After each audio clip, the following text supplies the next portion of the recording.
आज एक बहुत ही शानदार एंड इंटरेस्टिंग टॉपिक को हम लोग कंटिन्यू करने वाले हैं। इसके प्रीवियस वीडियो में हमने सेल की डिस्कवरी और सेल थ्योरी से रिलेटेड बात किए थे और आज का जो टॉपिक है वो हम एक सेल के स्ट्रक्चर को देखेंगे कि आखिर वो सेल किन किन डिफरेंट कंपोनेंट से मिलके बना होता है। इसके बाद सेल के टाइप के बारे में जानेंगे कि सेल कितने प्रकार के होते हैं।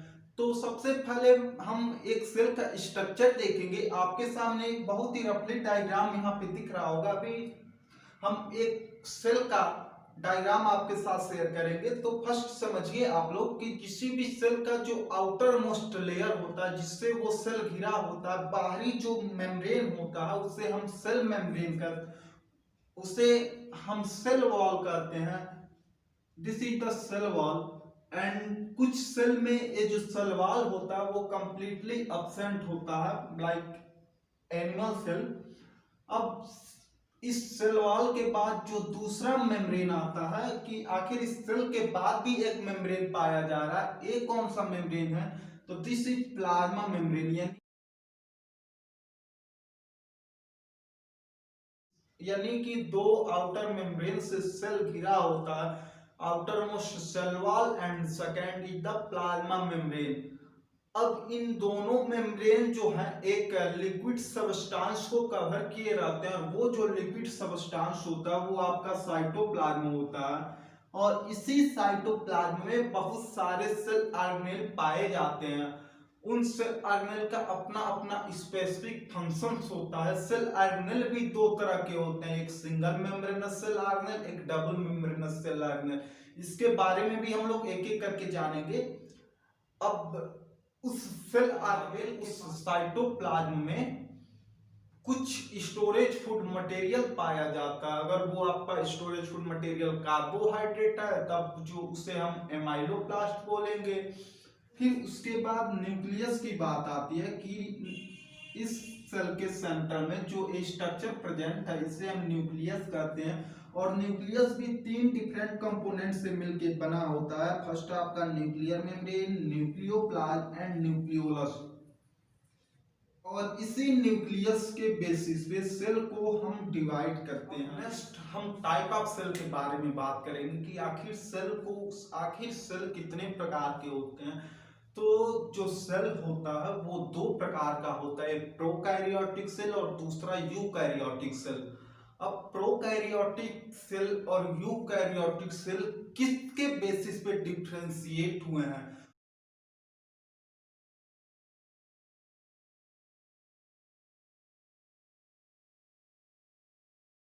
अभी थोड़ी देर पहले हमने आपको सेल का स्ट्रक्चर बताया था जो सामने स्क्रीन पे है।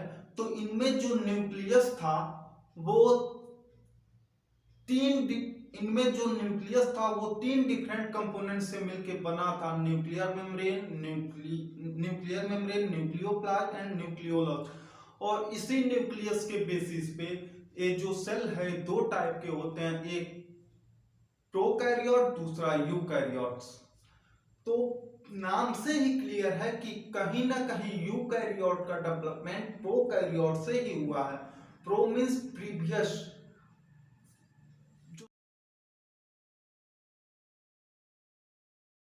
जो सबसे पहले न्यूक्लियस देखा गया उसे प्रोकैरियोट कहते हैं। और प्रोकैरियोट में generally nuclear membrane, nucleolus completely absent होते हैं और इस टाइप के न्यूक्लियस को हम न्यूक्लियोइड कहते हैं।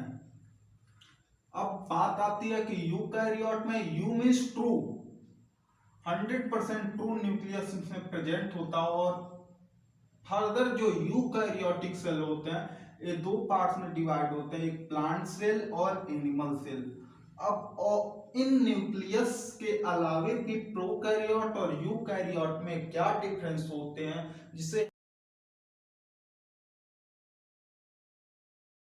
अब हम प्रोकैरियोट और यूकैरियोट को पहले ही डिफरेंशिएट कर दिए न्यूक्लियस के बेसिस पे कि प्रोकैरियोट में वेल डेवलप्ड न्यूक्लियस एब्सेंट होता है। उनमें जो न्यूक्लियस पाया जाता है उसे न्यूक्लियोइड या इंसिपिएंट न्यूक्लियस कहते हैं।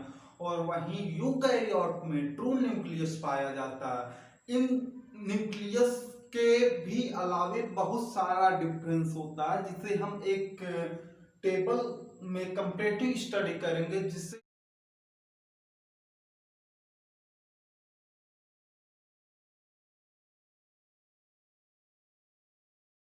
समझने में थोड़ी आसानी रहेगी। तो देखिए सबसे फर्स्ट साइज की बात कर लेते हैं कि जो प्रोकैरियोटिक सेल होता है वो बहुत ही स्मॉल होता है, कह सकते हैं कि 2 माइक्रोमीटर्स होता है। उसके बाद जो यूकैरियोट होता है इससे 10 गुना तक बड़ा 10 माइक्रोमीटर तक होता है। अब बात आती है कि अभी सेल के स्ट्रक्चर में जो हमने आउटर मोस्ट लेयर देखा था वो क्या था, सेल वॉल। तो इस सेल वॉल में भी कुछ वेरिएशंस होते हैं।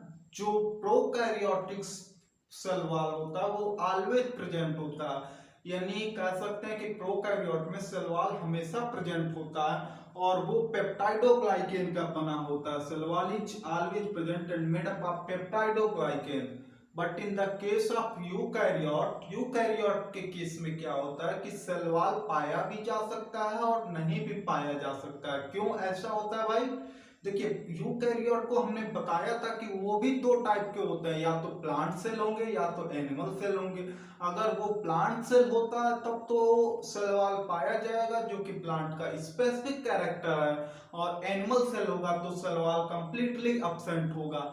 अब बात आती है कि यूकैरियोटिक सेल वॉल किसका बना होता है। तो देखिए, यूकैरियोटिक में सेल वॉल बहुत सारे कंस्टिट्यूएंट से मिलके बने होते हैं, या तो वो सेलुलोज होगा या काइटिन होगा।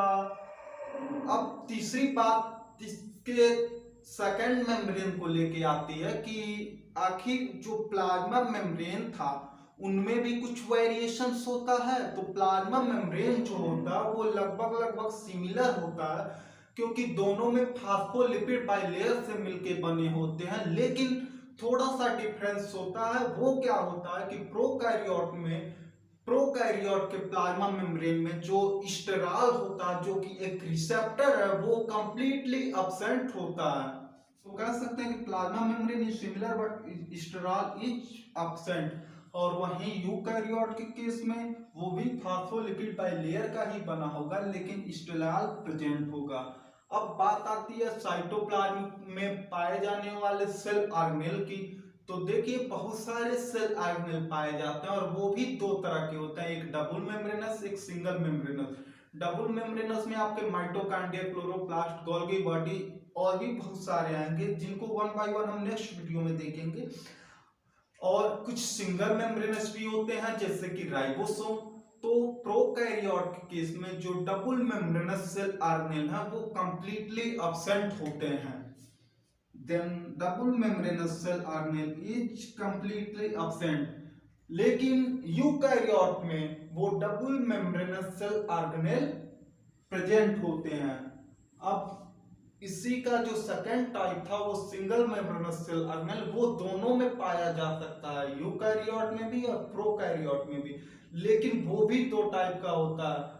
पहले तो जो सिंगल मेम्ब्रेनस सेल ऑर्गेनेल है वो राइबोसोम होता है। राइबोसोम भी 70S होता है। राइबोसोम भी दो तरह का होता है, एक 70S और दूसरा 80S, where S is sedimentation coefficient. तो देखिए, प्रोकैरियोट में जो होता है वो 70S होता है। अब राइबोसोम के स्ट्रक्चर के बारे में हम जब प्रोकैरियोटिक सेल का डायग्राम देखेंगे वहां डिस्कस करेंगे। और यूकैरियोट के केस में वो राइबोसोम 80S पाया जाता है। अब बात करते हैं कि इसके न्यूक्लियस में तो बहुत सारा वेरिएशन है, क्योंकि प्रोकैरियोट का न्यूक्लियस वेल डेवलप नहीं है, जिससे इसको न्यूक्लियाइड या इंसिपिएंट न्यूक्लियस कहा गया। और प्रोकैरियोट और यूकैरियोट में जो न्यूक्लियस वेल डेवलप है। अब बात आती है कि न्यूक्लियस के अंदर पाए जाने वाले जेनेटिक मटेरियल की। तो जेनेटिक मटेरियल जनरली डीएनए ही होता है। तो जो प्रोकैरियोटिक जेनेटिक मटेरियल्स होता है वो क्वाइल्ड होता है, बहुत ही क्वाइल्ड होता है, और उनमें हिस्टोन प्रोटीन जो होता है वो कंप्लीटली एब्सेंट होता है।